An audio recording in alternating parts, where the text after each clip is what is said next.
Salut à tous, c'est Lucha pour NLG. On se retrouve comme d'hab pour faire un petit récap des news passées et à venir pour voir à quoi s'attendre sur les marchés cette semaine.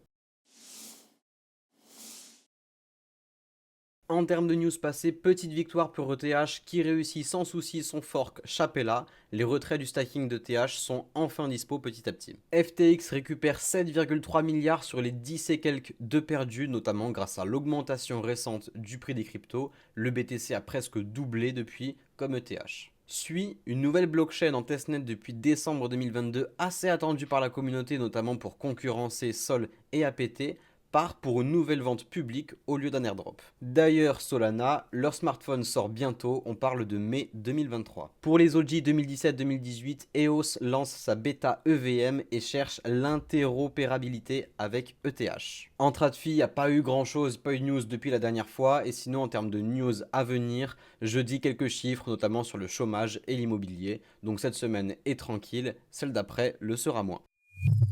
Allez, du coup, on passe sur les graphiques. Alors forcément, sur la TradFi, vu la clôture du week-end, il n'y a pas énormément de news. Du coup, mon avis reste le même. C'est pas le moment pour les boules de lâcher l'affaire, parce qu'on est vraiment sur les tops actuellement, et si on rejette, ça peut nous propulser d'un seul coup bien plus bas. Donc voilà, attention. Pas vraiment d'avis sinon particulier. On voit que là, depuis très récemment, la tendance haussière s'accélère avec des sommets des crues qui sont toujours de plus en plus hauts, mais on est toujours sur les niveaux des derniers sommets qu'on a eu avant. Donc attention quand même parce qu'on a un niveau qui est assez intéressant sur le S&P, c'est le POC qu'on a ici vers 4107, 4108. POC qui est du coup le pic de volume durant une session. Donc là en l'occurrence c'était pour la session du lundi 10 avril et qui sont toujours des niveaux qu'on va assez souvent revenir retester et qui fonctionnent comme support résistance. Allez, du coup, on passe sur les cryptos. Alors, la dernière fois, je vous avais dit que c'était vraiment pas le moment de FOMO et de max long. Et que moi, au contraire, c'était plutôt le moment où je cherchais à prendre des profits et me hedge. Donc, me hedge, ça a été fait. J'ai d'ailleurs clôturé ce matin. Et maintenant, on repasse directement en position d'attaque. Je recherche, en tout cas perso, à longue. Et ce que j'attends particulièrement, c'est cette petite VWAP qu'on a ici. Donc là, en l'occurrence, c'est la VWAP Carter et mensuelle. Elles sont au même endroit actuellement parce que forcément, elles ont commencé en même temps. J'aime pas mal ce genre de price action qu'on a sur BTC actuellement. C'est assez simple, hein, mais très souvent, quand on a de la contraction de volatilité, comme on l'a eu juste là, avec derrière une direction claire qui part avec beaucoup de volume, et ben, alors il y a un pattern qu'on voit assez souvent, hein, mais forcément, on part pas non plus en ligne droite vers le nord comme ça. Il y a bien un moment où on consolide, et en général, on le fait assez rapidement, on consolide, derrière, on rejette un petit peu, et je pense que c'est vraiment très très propice derrière à de nouveau une direction vers le nord avec une grosse jambe haussière.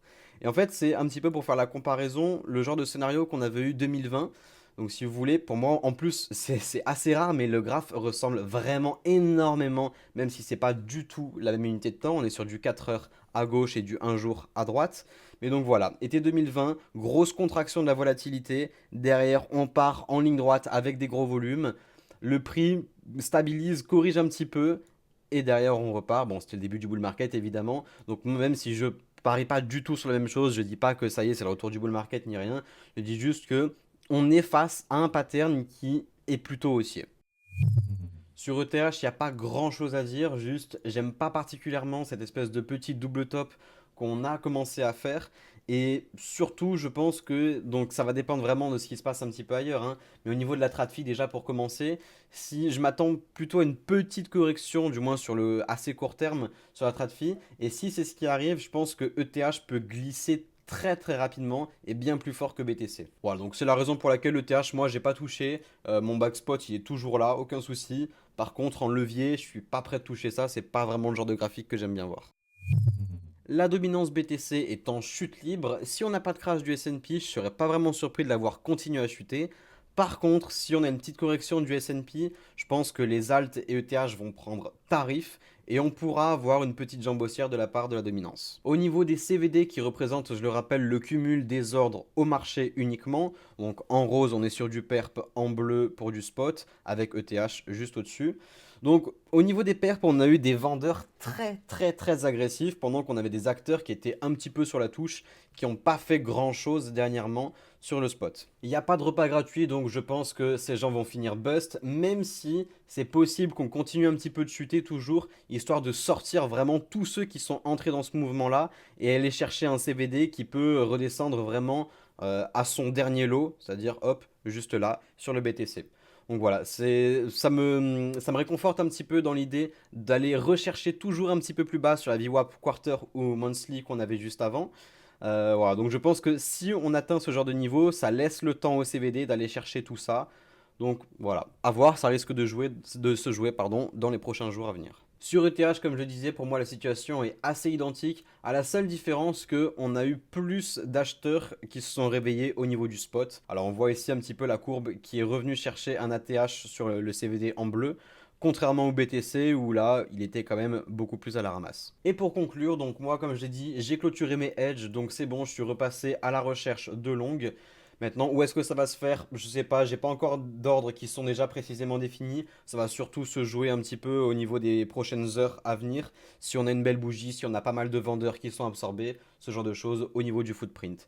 Voilà, sinon je regarde toujours la VWAP. Là par contre, j'ai des alertes parce que ça va devenir très intéressant à ce niveau-là. Et puis voilà.